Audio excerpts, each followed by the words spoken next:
Welcome to Kenton's videos. Enjoy the video. You begin by preparing both devices and initiating the download. Make sure your Apple Watch has at least 50% battery or stays on its charger. This prevents mid-update failures. On your iPhone, connect to a stable Wi-Fi network and keep Bluetooth on because the phone delivers the update to the watch. Open the Watch app, go to General and Software Update, then tap Download when the new version appears. Once downloading starts, do not force quit the app. You want the transfer to start uninterrupted.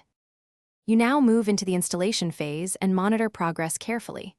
After the download completes on your iPhone, tap Install on the Watch app.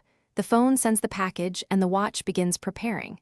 Keep the watch on its charger and the iPhone within a few feet to maintain the connection, because interruptions can pause or corrupt the install. The watch will reboot and show a progress circle. Allow several minutes to half an hour depending on size. If asked, enter your passcode to continue. You complete the update by verifying the watch boots to the watch face and checking settings, right arrow general, right arrow about for the new version number. If the install fails, first restart both the Apple Watch and the iPhone. Once they restart, reconnect and resume the download. Make sure the watch has at least 500 MB free storage and the iPhone uses reliable Wi-Fi.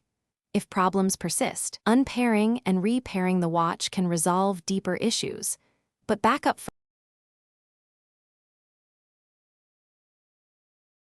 Thanks for watching. Consider subscribing if we helped you.